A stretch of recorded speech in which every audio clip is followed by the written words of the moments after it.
Hi everyone, I'm Veeni Laggad. Welcome back to my channel. I hope you all are doing well. I hope your study is going well. हम देख रहे हैं lecture number 2 of the solid state जो हम पढ़ रहे हैं 12th science की सेमेस्टर 1 की बुक में से which is your unit number 1. हमने पहले वीडियो लेक्चर के अंदर इंट्रोडक्शन पार्ट कवर करा था. सेकंड हमने देखा था क्रिस्टलाइन एंड एमॉर्फस स्ट्रक्चर और क्रिस्टलाइन स्ट्रक्चर के टाइप्स हमने डिस्कस करे थे. आज के इस वीडियो लेक्चर के अंदर हम शुरू कर रहे हैं main point of the solid state जहाँ से आपको क्वेश्चन पूछा जाता है crystal lattice and unit cell क्या होता है. तो उसे समझने के लिए यानी कि क्रिस्टल लैटिस और यूनिट सेल बनते किस तरीके से हैं, तो इसको समझने के लिए आपको इस पूरी चीज़ को समझना होगा. ठीक है, बहुत ही ईजी चीज़ है ये. तो ये चीज़ आपको यहाँ पे समझनी होगी. देखिए, आपको ये पूरा एक पेज दिख रहा होगा, ये पूरा जो वाइट कलर का पेज है. ठीक है, इस पेज के अंदर आपको यहाँ पे इतने पोर्शन में यानी कि इतनी स्पेस में ग्रीन कलर के डॉट दिख रहे होंगे. ठीक है, इस ग्रीन कलर के डॉट को हम सॉलिड स्टेट की लैंग्वेज में बोलेंगे लैटिस पॉइंट. लैटिस पॉइंट के ऊपर हम क्या काम करते हैं, किसी भी एक मोटिव को, मोटिव क्या होता है, ये वाला स्ट्रक्चर. ये वाला स्ट्रक्चर मान लीजिए किसी एटम का हो सकता है, किसी आयन का हो सकता है, किसी मोलिक्यूल का हो सकता है. ठीक है, तो मान लीजिए कि ये H2 का हमारा मोलिक्यूल है. ठीक है, H2. तो ये एक हाइड्रोजन का एटम है, ये एक हाइड्रोजन का एटम है, तो हमारा हो गया हाइड्रोजन का मोलिक्यूल. तो इस हाइड्रोजन के मोलिक्यूल को हम बोलेंगे मोटिव. और मोटिव का क्या रोल होता है, तो ये जो मोलिक्यूल या फिर आयन और जो भी मोटिव होती है वो इस लैटिस पॉइंट पे जाके अरेंज होती है. ठीक है, जितनी जगह पे यहाँ पे आपको लैटिस पॉइंट दिख रहे हैं, यहाँ पे है, यहाँ पे है, यहाँ पे, इस तरीके से नीचे भी बहुत सारे लैटिस पॉइंट है और यहाँ पे, तो टोटल अगर आप करोगे तो इतनी स्पेस में जितने लैटिस पॉइंट है उतने लैटिस पॉइंट में हमारी जो मोटिव है वो क्या करती है, अरेंज हो जाती है. उसी जगह पे अरेंज होगी, ना कि यहाँ पे जो खाली स्पेस है वहाँ पे अरेंज होगी, नहीं. जहाँ पे लैटिस पॉइंट है उसी के ऊपर वो इस तरीके से प्लेस हो जाएगी, जैसे आपको यहाँ पे प्लेस होती हुई दिख रही होगी. ठीक है, तो ये हमारे ग्रीन कलर के जो डॉट है, पॉइंट है, उसे हम बोलेंगे लैटिस पॉइंट. और ये जो हमारी पूरी जो एक मोलिक्यूल है जो उसके ऊपर अरेंज हुआ है उसे हम बोलेंगे मोटिव. ठीक है, तो बेसिकली कोई भी एटम, मोलिक्यूल या फिर आपका जो आयन है वो हो सकता है. तो इस तरीके से जो भी मोलिक्यूल या फिर कोई भी एटम और मोटिव लैटिस पॉइंट के ऊपर अरेंज होके जो आपकी एक स्ट्रक्चर बनाएगी उसे हम बोलेंगे क्रिस्टल. क्या बोलेंगे हम इसे, क्रिस्टल बोलेंगे. ये 2 डायमेंशनल क्रिस्टल है. क्यों, क्योंकि इसके पास लेंथ है और इसके पास ये विड्थ है. ठीक है, तो ये लंबाई और इसकी चौड़ाई की वजह से यानी कि 2 डायमेंशन हमें यहाँ पे देखने को मिल रहे हैं, तो ये आपकी 2 डायमेंशनल क्रिस्टल होगी. अगर 3 डायमेंशनल में आपको लैटिस पॉइंट दिए होंगे, ठीक है, ये आपकी एक्स डायमेंशन है, यहाँ पे कोई लैटिस पॉइंट दिया रहेगा. अगर ये आपकी वाई डायमेंशन है और ये जेड डायमेंशन है, इन तीनों डायमेंशन में अगर आपको लैटिस पॉइंट दिया रहेगा तो यहाँ पे, यहाँ पे, यहाँ पे, इस तरीके से जो आपकी पूरा स्ट्रक्चर बनेगा मोटिव का वहाँ पे प्लेस होने पर, तो वो आपका 3 डायमेंशनल क्रिस्टल जो होता, 3 डायमेंशनल क्रिस्टल का जो फॉर्मेशन होगा वो वहाँ पे आपको देखने को मिलेगा. ठीक है, तो लैटिस और मोटिव के बारे में हमने ये देखा. लैटिस ए और लैटिस बी यानी कि इस पूरे पेज में हमें दो ऐसी जगह, दो स्पेस हमें इस तरीके से देखने को मिल रहा है जहाँ पे हमें लैटिस पॉइंट दिए हैं. ठीक है, और ये दोनों लैटिस जो है वो एक दूसरे के ऊपर ओवरलैप होती है और 3 डायमेंशनल स्ट्रक्चर यानी कि 3D क्रिस्टल का फॉर्मेशन करते हैं. ठीक है, देखिए 3D किस तरीके से बनेगा, तो आप यहाँ पे इस स्ट्रक्चर को देखेंगे. ठीक है, देखिए ये जो पूरा आपका एक फेज है, ठीक है, ये पूरा फेज जिसके अंदर ये आपके लैटिस पॉइंट आप देख पा रहे होंगे और यहाँ पे बीच में एक लैटिस पॉइंट है. दूसरा जो फेज है वो इस तरीके से पीछे की साइड आपको देखने को मिलेगा और तीसरा जो फेज है जो लैटिस पॉइंट से बना हुआ है वो आपको यहाँ पे देखने को मिलेगा. ठीक है, तो 3 लैटिसेस जो है वो मिक्स होके एक दूसरे में अरेंज होके इस तरीके का 3D फॉर्म जो है वो आपको देखने को मिलेगा. तो ये जो है a portion of a 3 dimensional cubic space of a crystal lattice and its unit cell. तो ये क्या बोल रहा है, ये जो हमारा 3D एक सेल बना जो स्क्वायर, हमारे स्क्वायर यहाँ पे दिख रहा है, उसका एक छोटा सा पोर्शन जो यहाँ पे ऑरेंज कलर में मार्क करके दिया है उसे हम बोलेंगे यूनिट सेल, यानी कि पूरी 3D लैटिस जो है उसका एक छोटा सा पोर्शन जिसे हम बोलेंगे यूनिट सेल। ठीक है, अभी देखिए हमारे पास ये जो यूनिट सेल है उसकी लेंथ होगी। ठीक है, ये जो आपकी एज है, यहाँ पे आप एज देख पा रहे होंगे, ये वाली एज। ठीक है, ये वाली एज, ये नीचे वाली एज। तो ये जो एजेस है उसके जो डायमेंशंस है, यानी कि उसकी जो लेंथ है वो डिफ़र करती रहती है। दो एजेस के बीच का जो इंटरफेशियल एंगल होगा, यानी कि आप यहाँ पे देख पा रहोगे कि ये दो एजेस के बीच का ये जो एंगल है उसे हम बोलेंगे इंटरफेशियल एंगल, तो वो डिफ़र करता है। तो एजेस जो होती है उसके डिस्टेंस और इंटरफेशियल एंगल के अकॉर्डिंग हमारे पास 7 प्रिमिटिव यूनिट सेल होती है, यानी कि 7 टाइप्स होते हैं। तो वो भी हम डिस्कस करेंगे। देखिए इस तरीके का आपका एक यूनिट सेल ले लिया।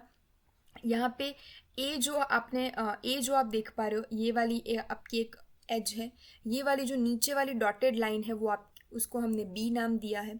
ऊपर वाली डायरेक्शन में जो एज जा रही है उसे हमने सी नाम दिया है। ठीक है, बी और सी के बीच में जो एंगल बन रहा है वो हमारा अल्फा एंगल बन रहा है।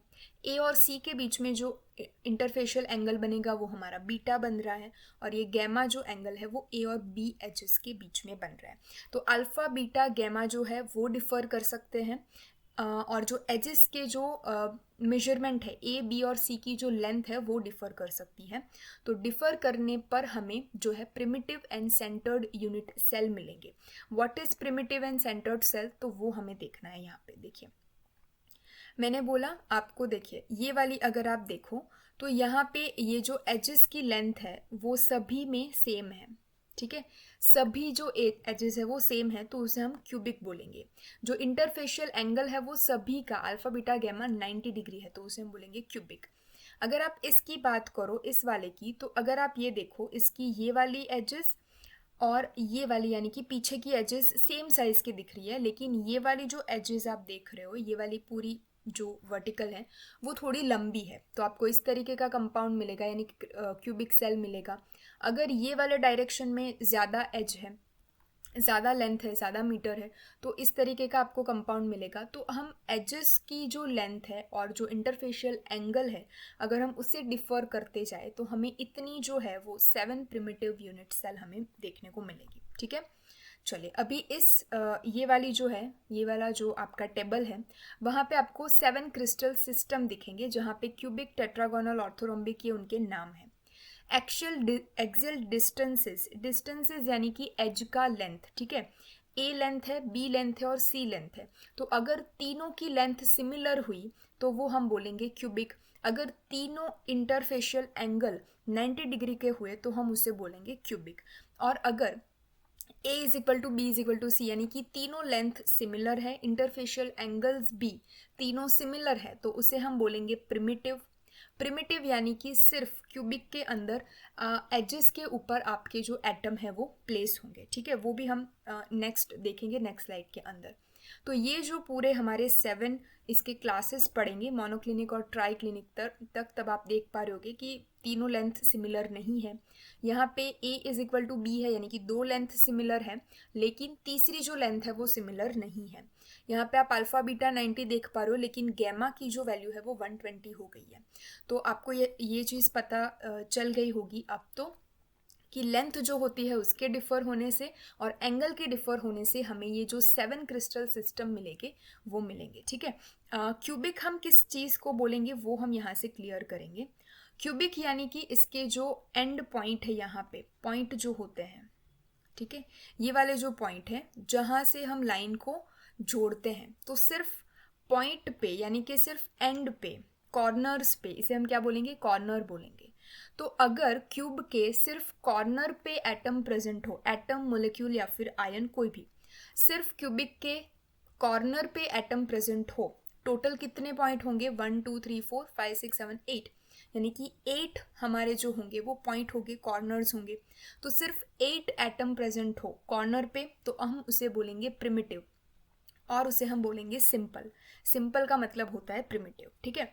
बॉडी सेंटर हम किसे बोलेंगे कि आप यहाँ पे देख पा रहे होगे कि ये जो बीच वाला आपका एटम है वो पूरी बॉडी की, यानी कि ये जो पूरा स्ट्रक्चर है, पूरा क्यूबिक है, उसके बीच में, यानी कि बॉडी के बीच में, बॉडी के सेंटर में एक एटम प्रेजेंट है, तो उसे हम बोलेंगे बॉडी सेंटर्ड क्यूबिक सेल, ठीक है। यहाँ पे आप देख पा रहे होंगे कि फेस सेंटर, यानी कि फेस पे प्रेजेंट होंगे, इस फेस पे प्रेजेंट है, ऊपर वाले फेज में प्रेजेंट है, ये साइड वाले फेस के सेंटर में प्रेजेंट है, लेकिन वहाँ पे बॉडी के सेंटर में प्रेजेंट नहीं होगा, सिर्फ फेस पे प्रेजेंट होगा, ठीक है। तीनों में कॉमन चीज़ क्या है, सभी कॉर्नर पे जो है वो एटम प्रेजेंट होंगे, ठीक है।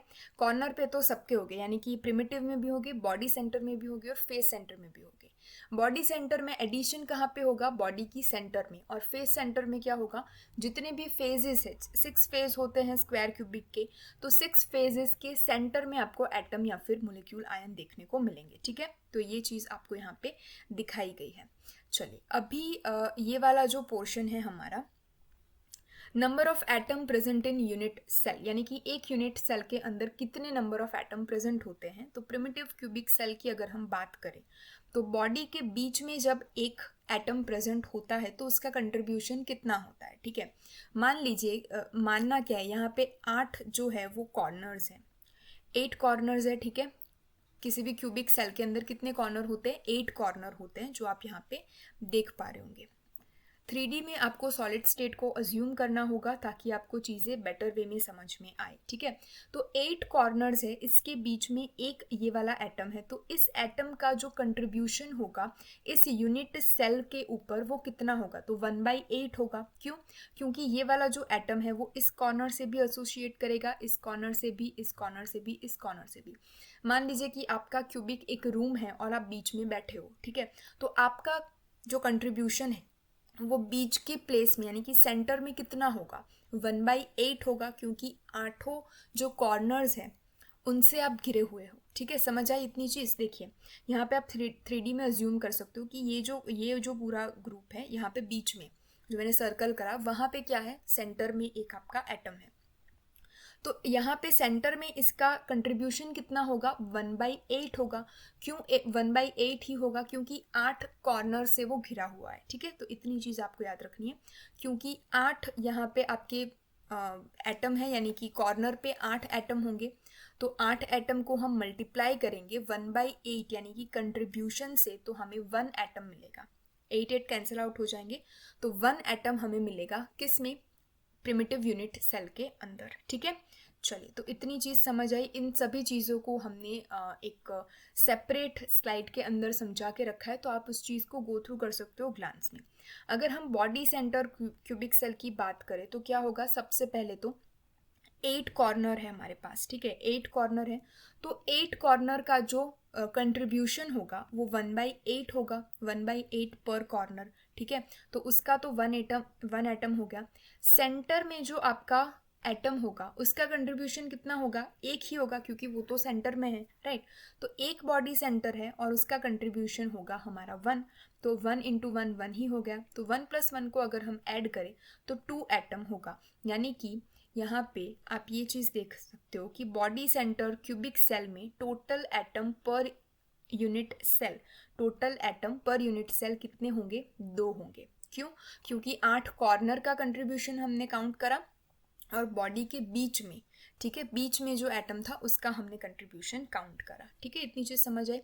फेस सेंटर क्यूबिक सेल में किस तरीके से काउंट करेंगे, क्योंकि 8 कॉर्नर्स तो है, उनका हमने देख दिया 1/8 जो एटम पर यूनिट सेल, तो 1 एटम वहाँ से होगा। 6 हमारे पास फेजेस होते हैं। अगर आप इस फेज को देखो तो ये वाला जो आपका फेज है, ठीक है, फेज के बीच में जो एटम प्रेजेंट होगा उसका कंट्रीब्यूशन कितना होगा, हाफ यहाँ पे होगा और हाफ यहाँ पे होगा, ठीक है। तो हाफ पर यूनिट हो गया हमारा, हाफ पर यूनिट सेल। तो अगर 1/2 से हम 6 फेजेस को मल्टीप्लाई करें तो 3 एटम होगा। तो total number of atom per unit cell for face centre क्या होगा, 1 एटम + 3 एटम = 4 एटम होगा, ठीक है। पर यूनिट सेल इट मीन्स कि हमारा जो पूरा ये स्ट्रक्चर बनेगा, यहाँ जो हमने देखा, हमने यहाँ पे जो ये पूरा स्ट्रक्चर देखा, ठीक है, तो हम सिर्फ एक ही यूनिट सेल की बात कर रहे हैं कि इस पूरी लैटिस के अंदर जितने भी हमारे पास जो लेटिस पॉइंट है उनका कंट्रीब्यूशन हमें कितना देखने को मिलेगा पर यूनिट सेल, यानी कि एक यूनिट सेल पे कितना देखने को मिलेगा, यानी कि एक यूनिट सेल में टोटल कितने एटम प्रेजेंट हो सकते हैं। तो मैक्सिमम नंबर ऑफ एटम हमारे इस तरीके से काउंट होते हैं। ठीक है, तो ये चीज़ समझ आई आपको। अभी इस चीज़ को मैंने समझाने के लिए बेटर वे में और आपको याद रह जाए, यानी देखिए सबसे पहले तो हमारे पास क्या था, ये जो 7 प्रिमिटिव यूनिट सेल है, ये जो 7 प्रिमिटिव यूनिट सेल है उसमें से आपको एमसीक्यू पूछा जाता है लेंथ के बेसिस पे और एक्सियल एंगल के बेसिस पे आपको क्वेश्चन पूछा जाएगा। आपको एमसीक्यू में किस तरीके के ऑर्थोरम्बिक जो क्रिस्टल सिस्टम है उसकी एक्सियल डिस्टेंस ऑफ और पूछ सकते हैं कि एज लेंथ क्या है, एज लेंथ का रिलेशन क्या है, ए बी सी में से मतलब तीनों सेम है, तीनों सेम नहीं है, दो सेम है या फिर दोनों सेम नहीं है, तो इस तरीके का आपको पूछा जा सकता है। या फिर हेक्सागोनल के अंदर जो इंटरफेशियल एंगल है उसका रिलेशन दिखाइए, तो एबीसी में से आपको पता होना चाहिए कि कौन सा आंसर करेक्ट है। तो आपको ये चीज़ याद रखनी है, आपको ये चीज़ याद रखनी है। अगर आप 12th स्टैंडर्ड में हो तो मोस्ट चांसेस है कि आपको एग्जाम्पल भी पूछे जाए। ठीक है, तो ये चीज़ आपको याद रखनी है। और 7 क्रिस्टल सिस्टम को हम याद किस तरीके से रखेंगे, हम अगर उसको रट्टा मारेंगे तो ये चीज़ आपको याद नहीं होगी। तो इस चीज़ को याद करने के लिए एक ट्रिक जो मैंने सीखी है, जो मैंने पढ़ी है, वो हम इस चीज़ में देखेंगे। ठीक है, चलिए देखिए, हमारे पास ट्रिक टू रिमेंबर और क्रिस्टल सिस्टम जो है वो याद करने के लिए एक ट्रिक है, क्यूट आवर मदर। ठीक है, तो क्यूट आवर मदर सेंटेंस को हम याद रखेंगे। अभी सी यू जो है, आप इस सिस्टम के रो में ध्यान दीजिएगा। सी यू यानी कि क्यूबिक, टी ई क्यूट के अंदर टी ई यानी कि टेट्रागोनल, आवर में से हम लेंगे ऑर्थोरोम्बिक, एम ओ में से हम लेंगे मोनोक्लिनिक, टी से हम लेंगे ट्राइक्लिनिक, एच ई से हम लेंगे हेक्सागोनल और आर से हम लेंगे रोम्बोहेड्रल या फिर ट्राइगोनल। समझ आई इतनी चीज़? C U T E cute, orthorhombic से हम लेंगे आवर, मोनोक्लिनिक में से हम लेंगे एमओ, टी एच ई यानी कि ट्राइक्लिनिक, एच ई यानी कि हेक्सागोनल और आर से हम लेंगे रोम्बोहेड्रल। तो अगर आप इस चीज़ को एक दो बार लिखोगे क्यूट आवर मदर को ऊपर रख के, तो आपको ये सारी चीज़ें याद हो जाएगी। ठीक है, इस चीज़ को आपको लिख देना है एज इट इज़, ये 7 हो जाएगा आपका। एजेस के बारे में अगर हम देखें तो आपको ये पता होना चाहिए, इसको याद रखने की एक ट्रिक है कि यहाँ पे हम जो है ए बी सी हम सबसे पहले तो लिख देंगे। ठीक है, A is equal to B is equal to C हम सभी जो आपके कॉलम है उसमें लिख देंगे। सभी में लिख दिया आपने। अभी हम क्या करेंगे, ट्रिक फॉर एजेस, एजेस को किस तरीके से हम याद रखेंगे उसकी ये ट्रिक बनाई हुई है। Number of not equal, not equal का मतलब कितना है कि हमें नॉट इक्वल कितने लगाने हैं। तो पहले रो में हमें 0 नॉट इक्वल लगाए, तो हमने सारे इक्वल लगा दिए। तो इस सीक्वेंस हम यानी कि ट्रिक को हम किस तरीके से याद करेंगे, पहले और लास्ट के कॉलम में हम पहले और लास्ट के रो में हम लगा देंगे 0, उसके बाद लगा देंगे हम 1, नीचे से भी 0 के बाद हम लगा देंगे 1, बाकी जितने भी हमारे पास रो बचेगी उसमें हम लगा देंगे 2। पहले रो में हम लगाएंगे 0, लास्ट के रो में हम लगाएंगे 0, ऊपर से 0 के बाद लगाएंगे 1, नीचे से 0 के ऊपर लगाएंगे 1 और बाकी नीचे बीच में जो 3 आपकी रो बचेगी उसमें हम लिख देंगे 2। ठीक है, अभी देखिए 0 नॉट इक्वल यानी कि हमने सभी को इक्वल बता दिया। 1 not equal it means right side से, सी की साइड से हम नॉट इक्वल लगाना शुरू करेंगे। तो यहाँ पे हमने एक नॉट इक्वल लगा दिया बस। अभी 2 नॉट इक्वल हमें दिखाने हैं, तो बी और सी के बीच में नॉट इक्वल, ए और बी के बीच में नॉट इक्वल। ठीक है, सिमिलर चीज़ें यहाँ पे आपको दोनों जो है वो नॉट इक्वल देखने को मिल रहे हैं। 1 नॉट इक्वल यानी कि सी से हम स्टार्ट करेंगे तो बी और सी के बीच में नॉट इक्वल लगा दिया। 0 यानी कि ए बी और सी के बीच में एक भी नॉट इक्वल का साइन हमें नहीं लगाना है, यानी कि तीनों जो है वो हमारे इक्वल होंगे। तो ये ट्रिक आपको आई थिंक समझ में आ गई होगी। ठीक है, तो सबसे पहले आप A is equal to B is equal to C लिख देंगे और उसके बाद 0 1 2 2 2 1 0 को फॉलो करोगे। ठीक है, क्या हमें लगाना है, नॉट इक्वल। चलिए, एंगल के बारे में अगर हम देखें तो पहले जो 3 रो है आपका यानी कि क्यूबिक, टेट्रागोनल और ऑर्थोरोम्बिक, उन तीनों में जो इंटरफेशियल एंगल होते हैं वो तीनों इंटरफेशियल एंगल सिमिलर होते हैं और कितने के होते हैं, 90 के होते हैं। ठीक है, मोनोक्लिनिक के अंदर अभी ये तीनों के कितने होते हैं सेम, वो हमें पता चल गया। आप एक चीज़ याद रखोगे कि ट्राई क्लिनिक जो है, ट्राई क्लिनिक उसके अंदर ट्राई यानी कि तीन, आप याद रखिए तीनों जो है वो नॉट इक्वल है, यानी कि तीन इंटरफेशियल एंगल जो है वो तीनों एक दूसरे से सिमिलर नहीं है, ना वो 90 डिग्री से सिमिलर है, वो 90 डिग्री से भी सिमिलर नहीं है, ठीक है। तो तीनों जो एंगल है वो अलग अलग डिग्री के हैं, 90 तो है ही नहीं लेकिन उससे भी कम ज़्यादा तीनों अलग अलग है। तो ट्राई क्लिनिक से ट्राई यानी कि तीनों एंगल अलग है, वो आप याद रखोगे। अभी देखिए हमारे पास बाकी कौन सा रहा, हाँ मोनोक्लिनिक। तो मोनोक्लिनिक में आप याद रखोगे कि अल्फ़ा और गैमा 90 के हैं और बीटा जो है वो 90 का नहीं है, ठीक है। अल्फ़ा और गैमा सिमिलर है और वो 90 के हैं और बीटा जो है वो 90 का नहीं है। मोनोक्लिनिक से आप मैच करता हुआ याद रख सकते हो रोम्बोहेड्रल के अंदर, जहाँ पे अल्फ़ा बीटा जो है वो सिमिलर है लेकिन गैमा जो है वो 90 का नहीं है, ठीक है। तो मोनोक्लिनिक में बीटा 90 का नहीं था, रोम्बोहेड्रल में गैमा 90 का नहीं था। तो ये आपको एक जोड़ी बना के याद रखनी है। ट्राई क्लिनिक में तो हमने देखा कि तीनों अलग है और तीनों 90 भी नहीं है। हेक्सागोनल में आप हेक्सा से याद रखोगे कि एक जो आपका गैमा है, अल्फा और बीटा सिमिलर है 90 और गैमा जो है वो 120 है। 120 को कैसे याद रखोगे, हेक्सागोनल, हेक्स यानी कि 6 नंबर हम हेक्स के लिए यूज़ करते हैं केमिस्ट्री में। तो 6 टू ज़ा 120, 2 यानी कि 12 हो जाएगा। तो आप इस तरीके से हेक्सा से याद रख सकते हो कि 6 का डबल करना है 12, तो हम 120 याद रख सकते हैं यहाँ पे, ठीक है। तो इस एंगल को याद करने के लिए आपको थोड़ा सा दिमाग लगाना होगा, थोड़ा सा इसको याद करोगे तो आपको समझ में आ जाएगा, ठीक है।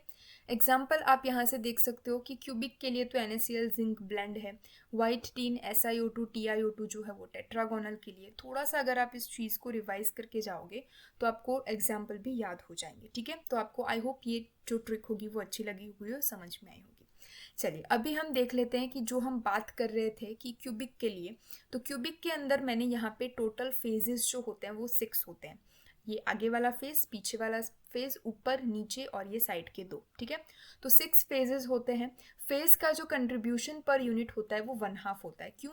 क्योंकि ये वाला जो फेज आप देख पा रहे हो, ये वाला फेज वो आगे यहाँ पे एक और क्यूब से जुड़ा हुआ होगा, ठीक है। तो अगर उसके बीच में अगर हम एटम को रखें तो वो एटम दोनों फेज का पार्ट होगा, यानी कि 1/2 कंट्रीब्यूशन होगा। तो जब भी आप फेस को देखो तो उसका कंट्रीब्यूशन हम 1/2 लगाएंगे। कॉर्नर 8 है तो उसका कंट्रीब्यूशन 1/8 लगाएंगे। बॉडी सेंटर 1 है क्योंकि वो सेंटर में है तो उसका कंट्रीब्यूशन हम 1 लगाएंगे। एजेस जो होती है वो 12 एजेस होती है। आपको ये जो लाइन दिख रही है 1 2 3 4, ठीक है। तो ये 4 जो लाइन है वैसी ही 5 6 7 8 9 10 11 और 12। तो 12 एजेस जो होती है उसका कंट्रीब्यूशन 1/4 होता है, क्योंकि एक जो एज होगी, मान लीजिए कि ये वाली एज होगी तो वो और 3 से जुड़ी हुई होगी, यानी कि एक उसका खुद का कंट्रीब्यूशन, एक आगे की साइड यहाँ पे जुड़ा होगा क्यूब, एक इसके लेफ्ट साइड जुड़ा होगा और इसके राइट साइड जुड़ा होगा। तो जो 4 क्यूबिक सेल होंगे उससे आपकी जो एक एज होगी वो घिरी हुई होगी। तो एज का कंट्रीब्यूशन हम 1/4 काउंट करेंगे। तो इस चीज़ को आपको इस तरीके से याद रख लेना है ताकि आप total number of atom per unit cell count करने में आपको कोई दिक्कत ना हो। अभी आप यहाँ पे देख पा रहोगे प्रिमिटिव में हमने क्या बोला कि 8 जो आपके एटम होंगे वो 8 कॉर्नर पे प्रेजेंट होंगे। क्योंकि हमारे पास 8 कॉर्नर है, उसका कंट्रीब्यूशन अगर हम काउंट करें 1/8 तो 1 आएगा। तो प्रिमिटिव के अंदर सिंपल क्यूबिक सेल SCC हम इसे एब्रीवर्ट करते हैं, तो उसके अंदर कितने नंबर ऑफ एटम प्रेजेंट होंगे, टोटल 1 होंगे। बॉडी सेंटर की अगर हम बात करें तो बॉडी सेंटर में आप देखिए यहाँ पे ग्रीन कलर का जो डॉट है वो बॉडी सेंटर है। तो 8 जो हमारे पास कॉर्नर है उसका जो कंट्रीब्यूशन है 1/8 वो तो हमने लिखा, प्लस करेंगे एक हमारे पास बॉडी सेंटर है और उसका कंट्रीब्यूशन 1 हम लिखेंगे। तो 1 + 1 = 2। फेस सेंटर की अगर हम बात करें तो 8 हमारे रेड कलर के जो कॉर्नर पे दिख रहे हैं उसका कंट्रीब्यूशन 1/8 प्लस 6 हमारे पास फेजेस है और फेस का कंट्रीब्यूशन होता है 1/2। तो 2 यहाँ पे 6 से कटेगा, यानी कि 2 3 हो जाएगा, तो 1 + 3 = 4 होगा। एंड सेंटर की अगर हम बात करें, एंड सेंटर यानी कि दो आमने सामने के फेजेस के सेंटर पे आपके जो एटम है वो लगे हुए होंगे। 8 जो कॉर्नर पे तो प्रेजेंट होंगे। आप देखिए लेफ्ट वाला फेस, उसके सामने राइट वाला फेस, दोनों फेस के बीचों बीच सेंटर में क्या होगा प्रेजेंट, आपका एक एक एटम होगा। तो फेज सेंटर यानी कि फिर यहाँ पे सॉरी, यहाँ पे होगा 8 इंटू 1/8, यानी कि जो कॉर्नर का कंट्रीब्यूशन होगा वो, प्लस हम करेंगे 2 हमारे पास फेज सेंटर है यानी कि 2, और फेज के सेंटर पे है तो फेज का कंट्रीब्यूशन कितना होता है 1/2, तो हमने यहाँ पे 1/2 से मल्टीप्लाई करा है 2, क्योंकि यहाँ पे 2 एटम प्रेजेंट है, तो हम इसे कट कर देंगे तो 1, प्लस यहाँ पे 8 से 8 कट जाएगा तो 1, तो 1 + 1 होगा हमारा 2। तो एंड सेंटर क्यूबिक सेल के लिए भी एटम पर यूनिट आएगा 2। एज सेंटर की अगर हम बात करें तो जितनी भी एजेस है यानी कि 12 एजेस है, तो उसके सेंटर में आपको यहाँ पे ग्रीन डॉट जो है वो देखने को मिल रहा है कि सभी एजेस के सेंटर में हमारे पास एक एक एटम प्रेजेंट होगा। तो 8 एटम प्रेजेंट है कॉर्नर पे, इंटू 1/8 होगा उसका कंट्रीब्यूशन, प्लस 12 हमारे पास एजेस है उसका कंट्रीब्यूशन होगा 1/4, तो 1 + 3 = हमारा 4 हो जाएगा। यहाँ पे 4 3 × 12 हो जाएगा और 8 से 8 यहाँ पे कट जाएगा, तो 1 + 3 = 4 हो जाएगा। तो इतनी चीज़ थी आपको ये जो है वो याद रखने की। आई होप आपको ये चीज़ें जो है वो समझ में आई होगी। ओके, ये आपका पूरा एक पेज था जहाँ पे से हम इस चीज़ को समराइज़ कर सकते हैं। प्रिमिटिव में number of atom per unit cell 1 होगा, बॉडी सेंटर में 2 होगा, फेस सेंटर में 4 होगा, ठीक है, ग्रेजुअली इंक्रीज होते जा रहे हैं। एंड सेंटर में 2 है और एज सेंटर के अंदर 4 है। तो इतनी चीज़ें आपको याद रख लेनी है। दूसरी चीज़ ये याद रखनी है, total face, corner, edges, body centre कितने होते हैं और उसका कंट्रीब्यूशन कितना होता है। सो आई होप आपको इस वीडियो लेक्चर में से काफ़ी सारी इंपॉर्टेंट चीज़ें समझ में आई होगी। यहाँ से एमसीक्यू पूछने की जो प्रोबेबिलिटी है वो बहुत ज़्यादा है CSI या नेट में और GSET दोनों में। सो अगर आपको कोई भी डाउट हो please let me know in the comment section below, I will definitely reply on that. मिलेंगे एक नेक्स्ट वीडियो के अंदर जिसके अंदर हम बाकी चीज़ों को डिस्कस कर रहे होंगे about the solid state. So until then stay happy, stay positive.